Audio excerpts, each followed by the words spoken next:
Let's get scratching. We got an explosive broadcast coming to you. Listen up. SEGA games, just keep playing them. SEGA! We're back. It's the SEGA Bit Swinger Report Show. Get ready for SEGA interviews and news with George and Barry.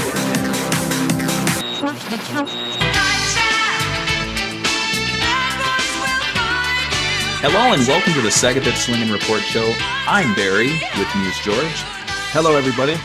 And we're back. It's been a little bit since George and I have both taken the mic together, but we are here, episode 88, talking to Tyler of Screaming Villains, and he is working on the Night Trap 25th anniversary remake, re-release. What do you prefer? What re do you like? I mean, like with remaster, it's basically taking the previous assets and updating them, which in this case, it's the video, but then it's also a remake because it's getting completely redone from scratch. Like it's an entirely new game being built. So it's like a weird combination between the two. Okay. And then port, it doesn't really fall in the category of port either, which a lot of people seem to think it's just a port, but it's not that at all. Okay. Cool. I want to dive deep into the development, but before we get into that, I always like to ask people, what were your favorite games and consoles when you were growing up? I was originally a Nintendo guy. Like I was really hardcore in the 8-bit Nintendo Entertainment System, but I think everyone that's in games now, like especially in my age group, 'cause I'm in my 30s now. I mean, we all grew up on that system, obviously. And then once Sega Genesis came out, I was a full-blown Sega kid. So I was like super hardcore into Sega. And then Dreamcast happened and kind of soured my opinion on it, honestly. But I think that happened with a lot of people. And then that's when I kind of jumped to PlayStation. I've pretty much been a PlayStation guy ever since. Nice. And so did any of those early childhood experiences, I'd assume, lead to what you're doing now, developing games?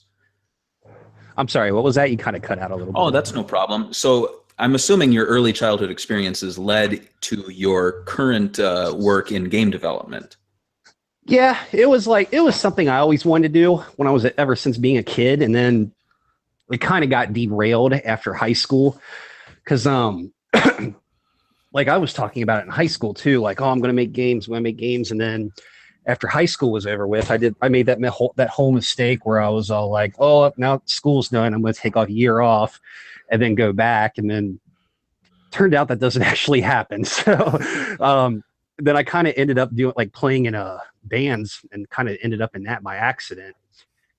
And then was kind of in a fairly big band at the time and was getting offered record deals. So I was like, oh, I'm going to be a rock star, blah, blah, blah. And that didn't happen. And so finally, around the time of my 10-year high school reunion, I want to say, one of my best friends from high school, I kind of lost contact with over the years. He randomly tracked me down on Facebook and he was working on Activision.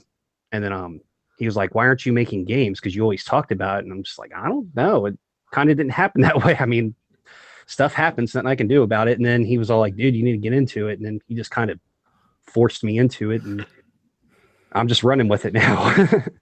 So I just have a question. What was your band's name and what kind of music do you guys play? This was back in 2001. It was called V-Mob. We used to play nu metal. Okay. It was like in the height of that era, right? Yeah. So your group is called Screaming Villains. When did you guys begin and why did you choose that name? It basically began when Night Trap started. Because I mean, like when Night Trap first came up, I knew I had to come up with a company name eventually, and I just kind of kept putting it off. And then once the Sony and Microsoft thing came up, I was like, okay, I really do have to come up with a company name now. And I tried, it wasn't available because I wanted to get a name that had a domain name available so people could easily find it. And for like 2 or 3 weeks, I couldn't come up with anything. And then it was, I came up, like, I wanted to do something with supervillains because like back in, when I was doing the whole band thing, at one point, me and my brother was going to start a band and I wanted to call it Villains of Gotham because I was really hardcore into Batman. So I started thinking of like old band names I came up with. And then Supervillains was obviously taken because it's a very common name, and there was no way I was going to get a domain name with that. And then I was like, well, the SV looks cool when you have it as initials. And then I kind of just settled on Screaming Villains. It was just something that randomly popped up, and I was like, okay, that name's good enough. I can't come up with anything else, and the domain name's available, so let's go with that. So, I mean, I wish there was a cooler story behind it, but that's pretty much it. Is it a one-man team? Yeah, it's just me right now. So you're the villain. Yep, pretty much. Nice. And before there was a Kickstarter back in 2014 for Night Trap revamp. How did this project start up after that project died, I guess? Well, after the Kickstarter died, like, I'm sure you guys are familiar with the Night Trap group on Facebook. I'm not sure if you are or not. Oh yeah. A lot of people, like those guys, for years they were trying to get Night Trap to get remade by contacting the owners, Tom Zito and Jim Riley, and then but then nobody was ever really like, there was a lot of programmers in there, but none of them was ever really trying to create the game themselves and try to get it officially remade, which I didn't understand that, because I was just like, okay, well, a lot of you guys know how to make games, so why aren't you guys trying to create it yourself and then presenting it to them? And then the closest was that web browser version, and then I think he just kind of did that as a hobby and on his in his spare time. And then after almost a year, it wasn't really going anywhere. So then I was like, you know what, I'm going to go ahead and try to remake it, which it kind of started out as a joke, honestly. And then because I made like a working prototype to run on an Android phone, stuck it on YouTube anonymously, just to see if any websites would pick it up, just because I was just curious to see what would happen and what the reaction would be. And then once that video hit, about 2 days after it, a few websites, they started contacting Tom Zito about it, asking if he knew anything about it and if he was involved with it. And I think you guys were one of them that did too, actually. And yeah. And then so then after that, I was just like, then you guys contacted him, and then FMV World, they contacted Rob Fullup, who's also an owner. And then at that point, I was just like, well, they already know about it, so I'm going to go ahead and email them and see what happens. And then I emailed Tom Zito at like 3 a.m, and then was like, hey, my name's Tyler. I made this, blah, blah, blah. Just sent a very brief email. Then got a reply back within 10 minutes, which I wasn't expecting since it was 3 a.m. And then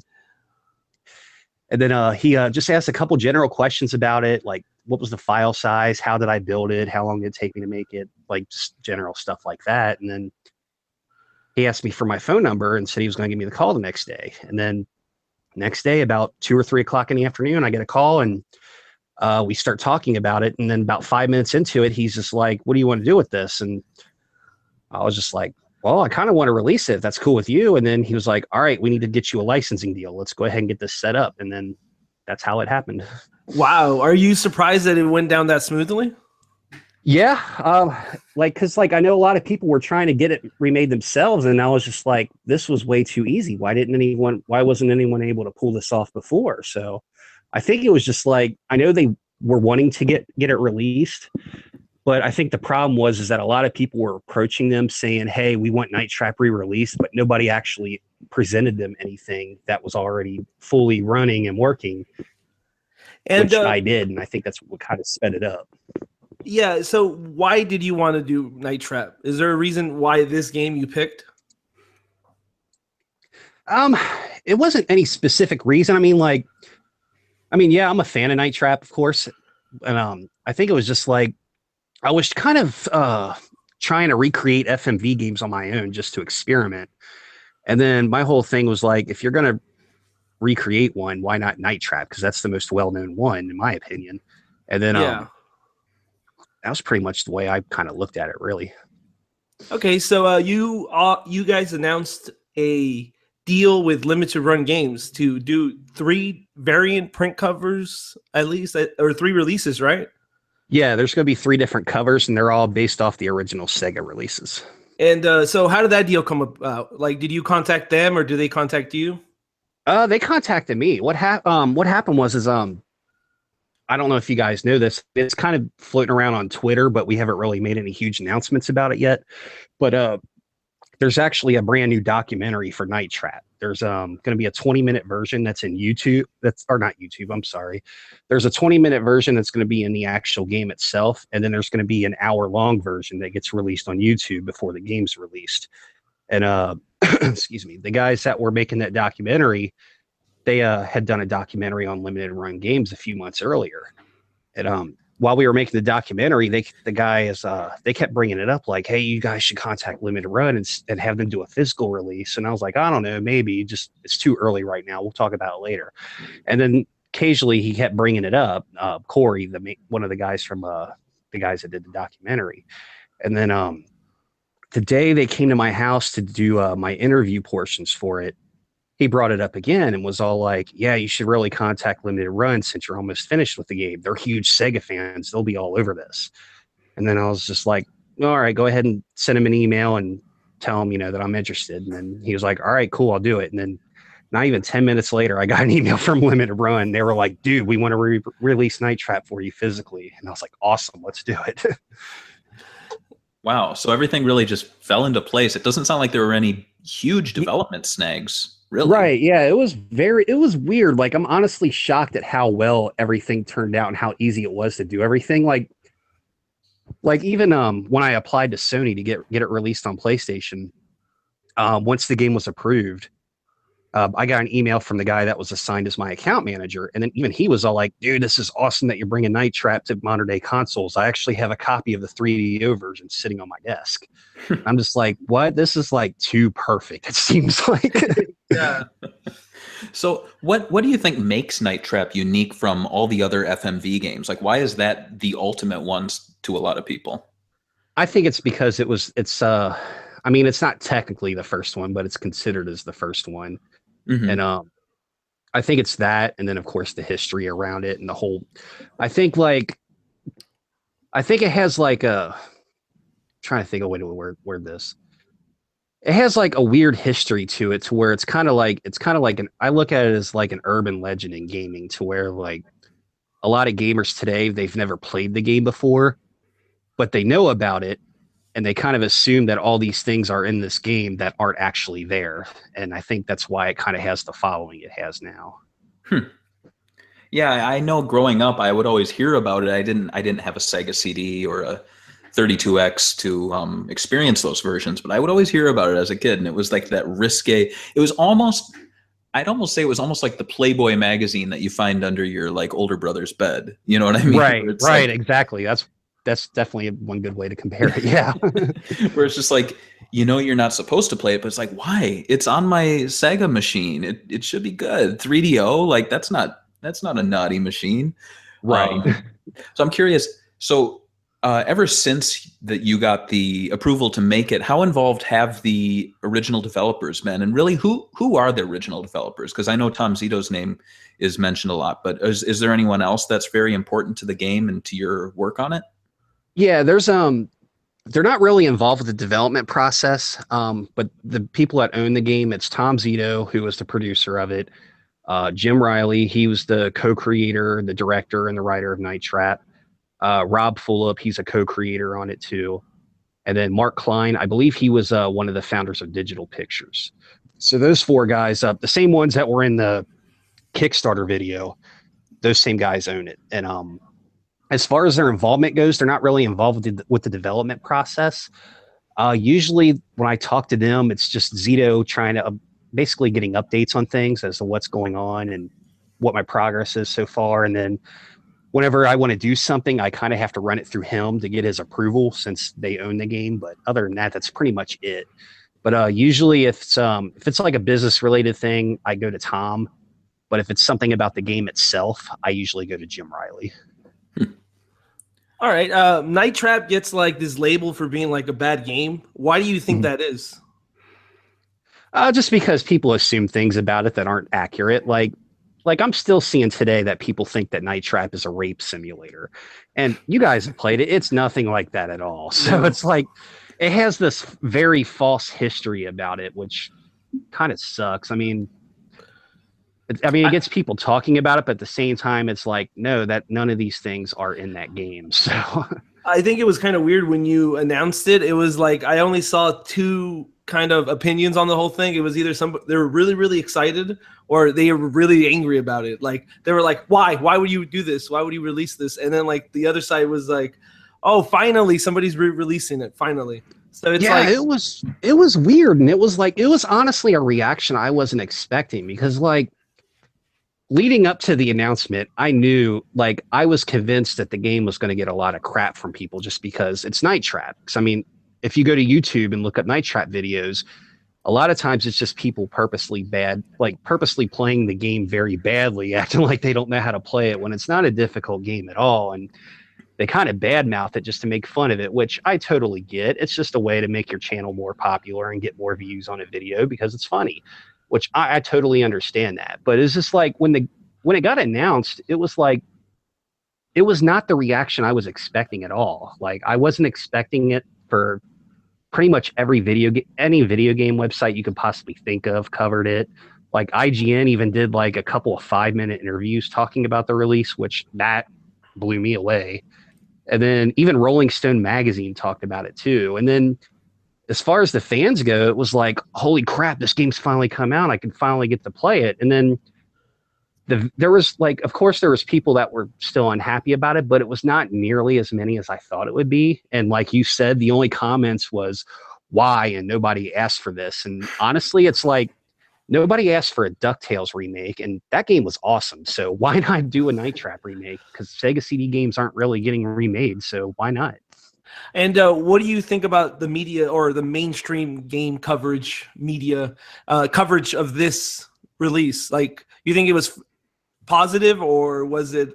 I think it was pretty positive for the most part. I mean, there's a couple of negative ones, but I wouldn't say it was negative to the point where they just completely trashed the game. I think they just kind of made a couple of negative comments here and there that were trying to be funny.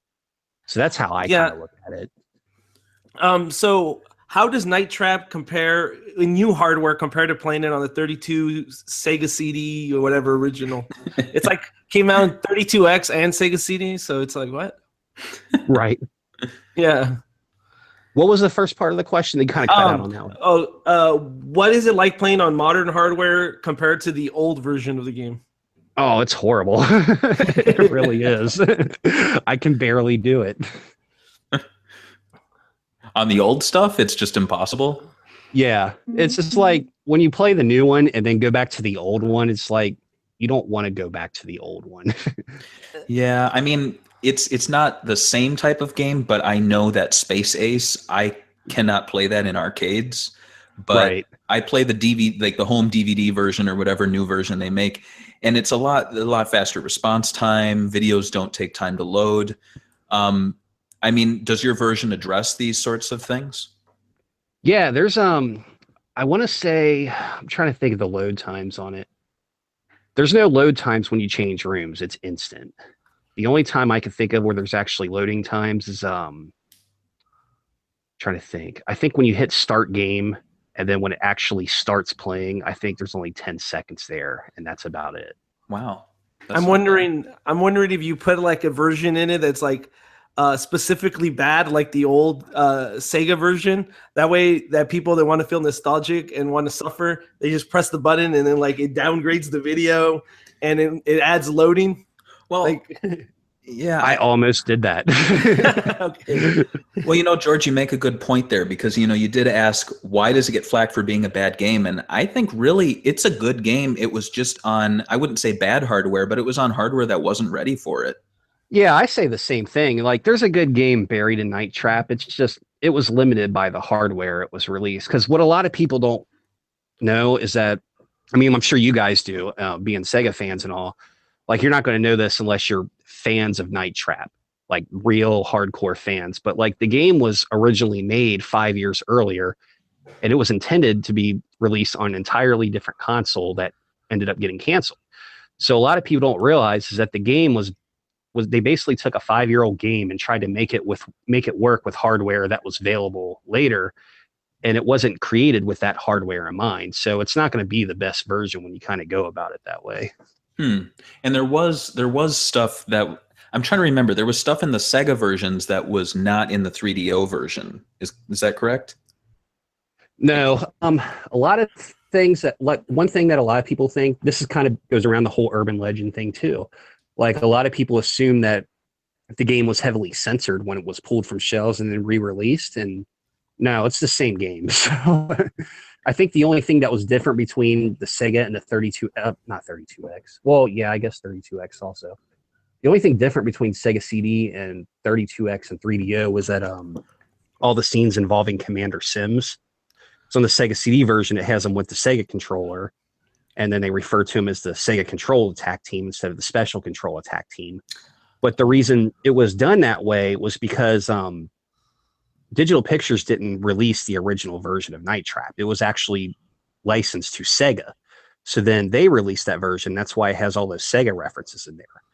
And then once the Senate hearings happened, and then Sega pulled the game off the shelves, they no longer carried the license, and then it went back to Digital Pictures. And then they re-released it on other platforms like 3DO and 32X and PC, and that's why all those Sega references are gone. And are the Sega references in this version? No, they're not. I could imagine it. Yeah, that would make sense. Right. Is there anything that you can reveal about the upcoming remake that you have not told anybody else? Even the smallest thing or the biggest thing? Trying to think of something I can announce.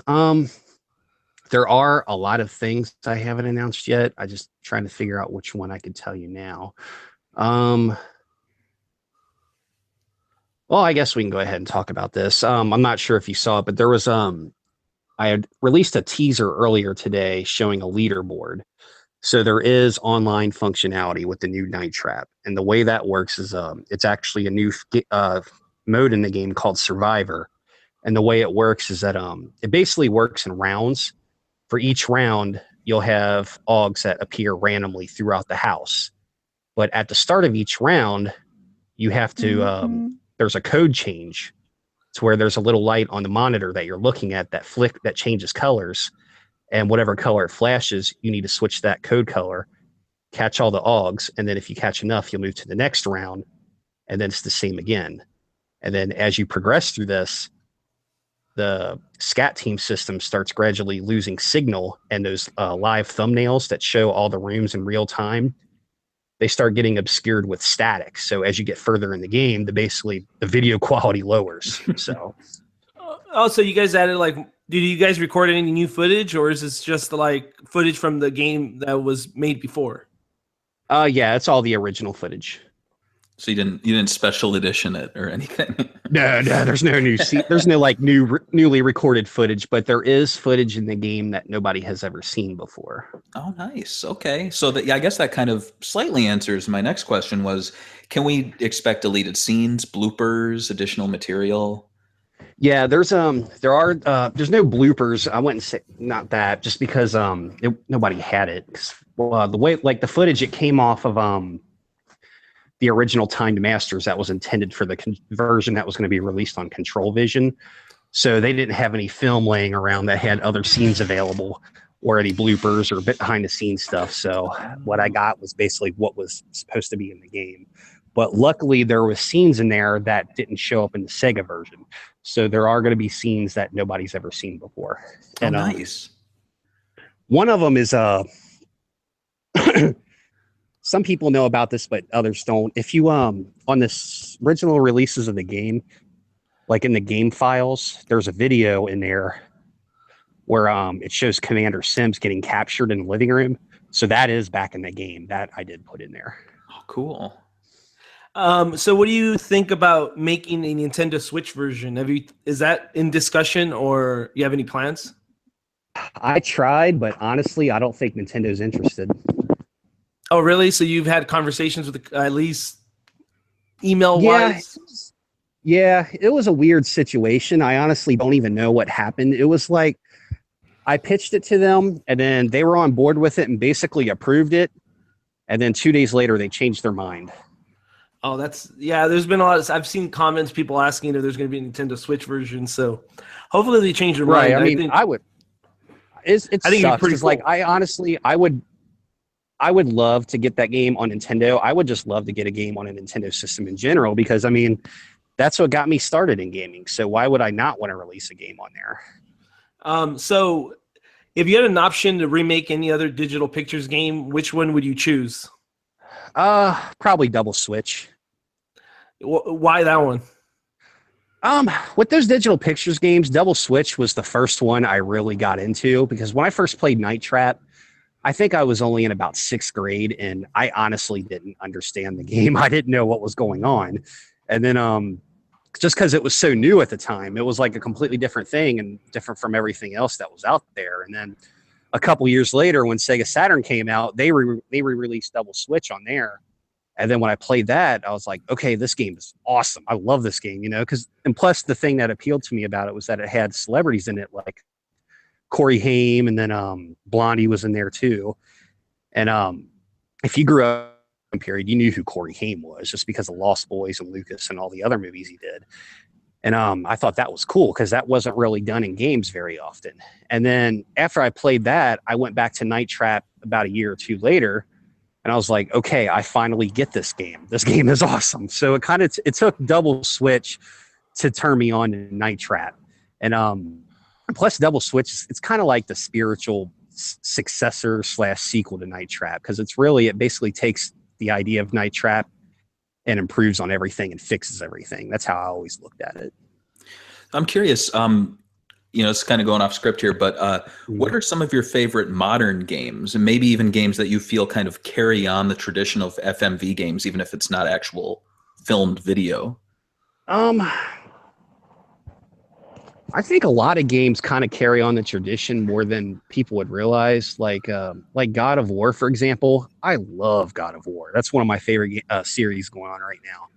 And like QuickTime events, those are basically from FMV games, really, because FMV games, they're basically a long series of QuickTime events. That's how I always thought of it. But I think the ones that kind of carry on I know there's a lot of FMV games out now. It's kind of slowly starting to make a comeback. But I think games that aren't necessarily FMV but still carry the tradition, I think Heavy Rain and Until Dawn are very good examples. Yeah, I definitely agree on Heavy Rain. I love Heavy Rain. Heavy Rain is basically like a modern day Sega CD game done right. So it's such a strange game too. I mean, you want to talk weird games. So I guess, have you played Until Dawn? I haven't. No, George, have Dude, you? Until Dawn's awesome. You haven't played it either? No, I haven't. I might give it a try. I've heard people tell me like you haven't played it, like you have to. So I might have to check it out. It's awesome how they did that game. Like it's just like Heavy Rain, but to where you can do different. There's like alternate branches and storylines and stuff and so forth. But like the way they do it is super clever because the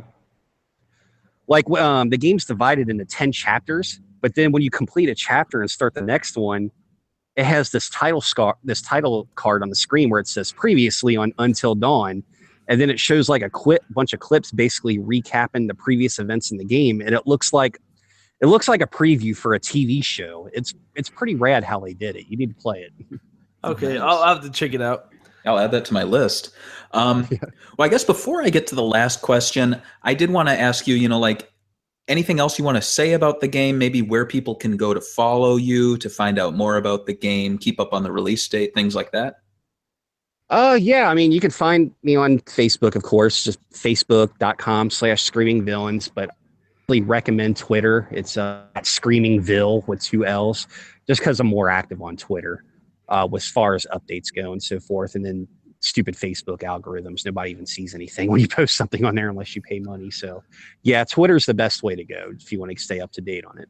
Nice. And then there's that vinyl release that sold out very quickly. I don't know how much involvement you had on that, but congratulations on just how quick that disappeared.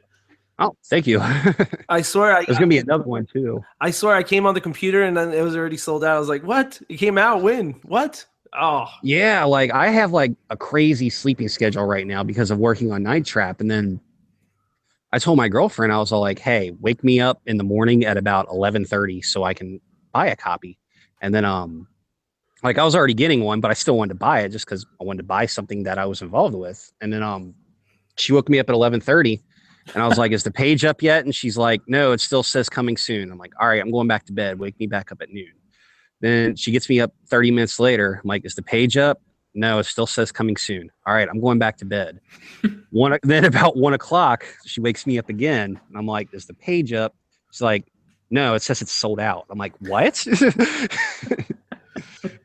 Yeah, I grabbed one of those real quick, and then within minutes, it was just gone. Oh, Yeah, I think they said they sold out in 11 minutes.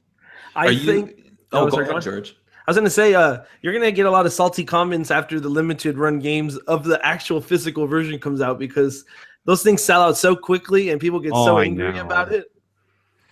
Are you prepared for that? Sort of. Like when that came up, they originally brought up the idea of doing 5,000 copies of it, which is the highest they normally do. And then once the game got announced, they said that was the biggest reaction they've ever got from any game that they've ever released. So they increased it to 8,000. And then we knew that people were going to buy multiple copies because of the different covers. So the way we went about that was the Sega CD cover, the blue one, and then the original one it's all red with the painting. That's going to be a reversible cover now, to where you can just take it out and flip it around.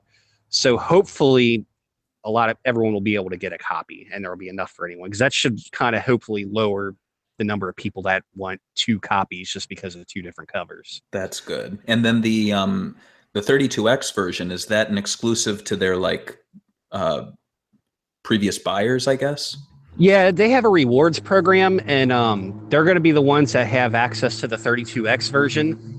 But there's going to be a collector's edition as well, to where the game comes in an oversized box, and it's going to come with a poster, a cassette tape with the same songs that were on the vinyl.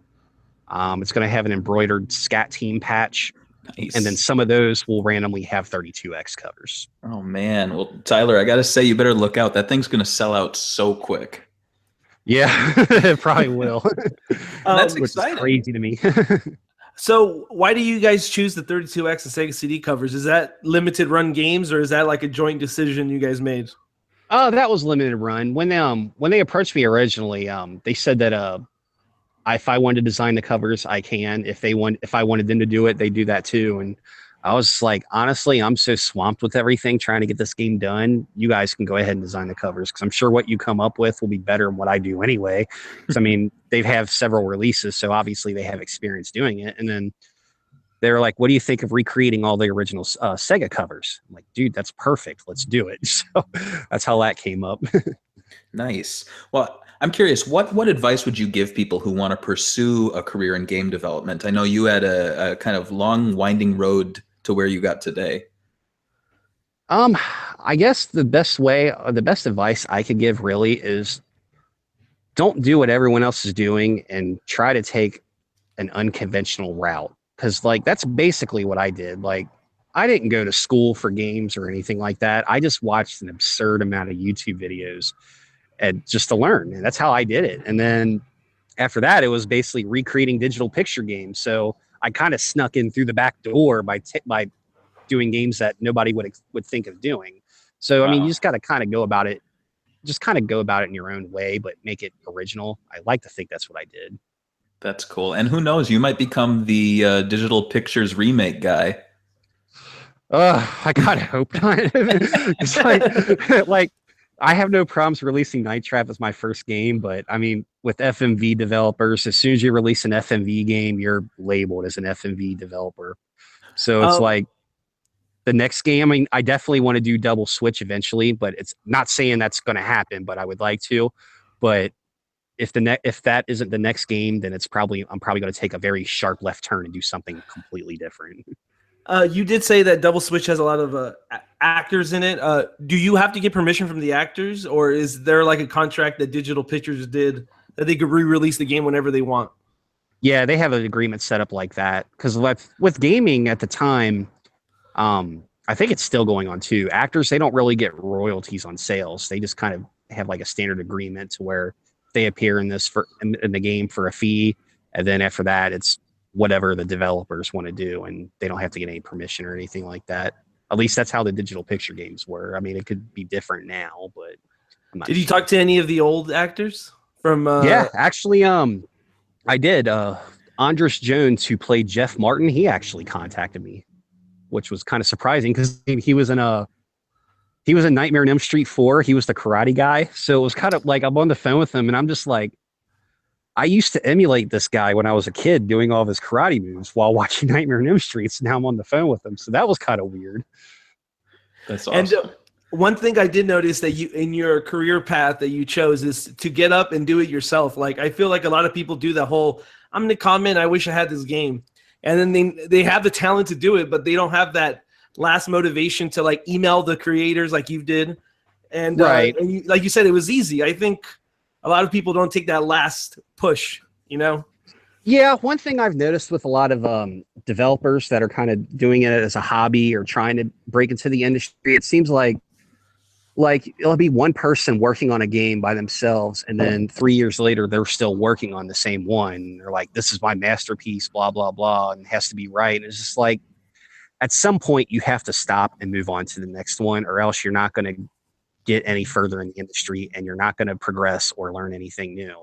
So it's basically like, there has to be a point to where you need to stop and move on to the next thing. And like with gaming in general, it has like a lot of developers, indie developers, they kind of assume that it's a hard industry to break into. It really isn't. Like I posted a picture of a picture of the box that the PlayStation Vita development kit came in on posted a picture of it on Twitter. And then because I'm kind of experimenting with seeing if it's possible to get Night Trap on Vita. And I was getting like direct messages and comments from people like, hook a brother up. Can you tell me how you got this? How do you get to make games for Sony? And it's like, it's not hard. Just all you literally have to do is go to Google and type how to release a game on PlayStation. And it's like the top result. And all it is just an application you fill out and submit it. And that's it. I mean, it's not a hard process. Giving out all your secrets. Now people are going to know how to use Google. Right. Google holds the answers to everything. Oh, man. Well, hey, thanks to Google, we're recording this podcast. So, you know. Right. Yeah, definitely. Well, hey, Tyler, I wanted to thank you so much for taking your time to talk with us. I know you're still, I'm assuming you're hard at work at the game, or has it gone gold yet? The game's going through testing right now. It is finished, but it did fail testing.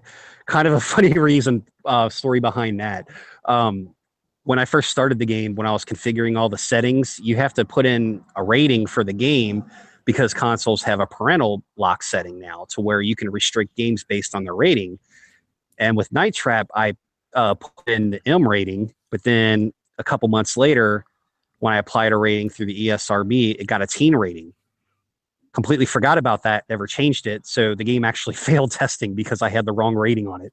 So I just got to correct that and submit a new version, and testing process only takes a couple of days. So it's not going to cause a delay or anything like that.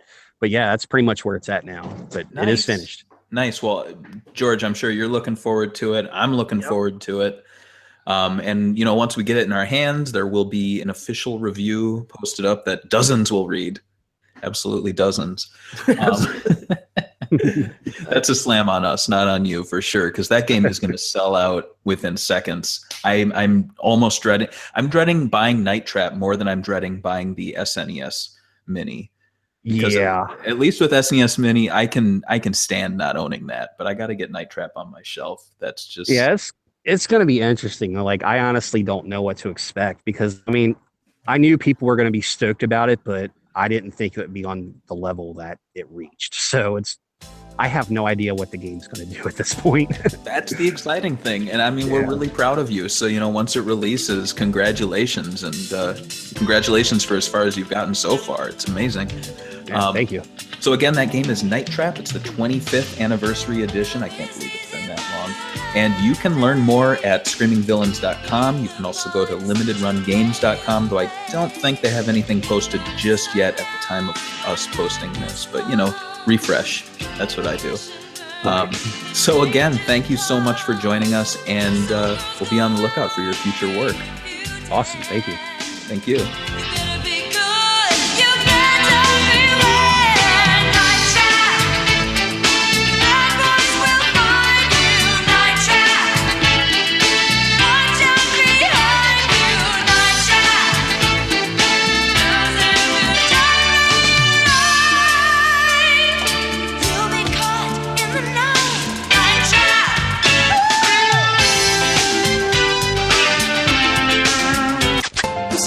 Swingin' Report Show is a production of SEGABits. SEGABits is a fan site that is not in any way officially affiliated with SEGA. Sonic the Hedgehog and all SEGA-related trademarks are copyright SEGA. All other featured trademarks are the property of their respective owners.